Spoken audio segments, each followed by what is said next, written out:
Hey guys, what's up and welcome back to my channel. Today I'm partnering with the famous YouTube physicians Bob and Brad and reviewing a line of their workout products. This is actually going to be the first in a 3-part mini-series of flash reviews.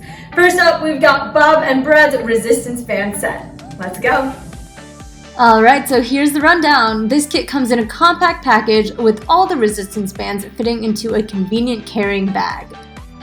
There are 5 total bands, all with different resistance levels ranging from 15 to 35 pounds that can be combined to up to 125 pounds. What's really unique about this set is that it also comes with durable handles, ankle straps, and a door anchor, which drastically increases the amount of workouts that you can perform. With all these components, I personally think this resistance band kit is one of the most fully comprehensive and user-friendly sets that you can get.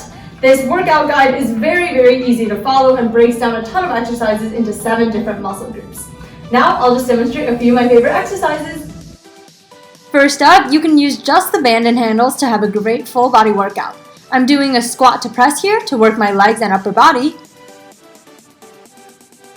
And now I'm performing an overhead extension to work on those triceps. Now if you add in the door anchor, you have a whole host of other exercises, mostly focused on the upper body and the abdomen.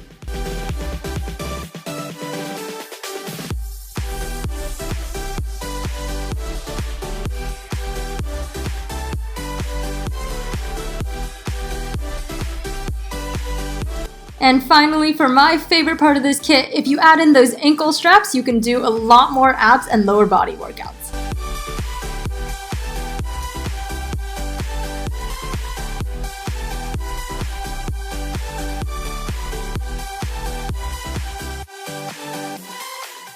All of the exercises I just demonstrated are only the tip of the iceberg when it comes to all of the workouts you can do with this resistance band set. Overall, this Bob and Brad resistance band set is a very user-friendly, beginner-friendly, portable, convenient, and affordable set for your home gym. So if you want to check it out for yourself, there is a product link in the description down below along with a 10% discount code. Alright, thank you guys so much for watching this first flash review and stay tuned for parts 2 and 3 of my Bob and Brad review series. I'll see you guys next time!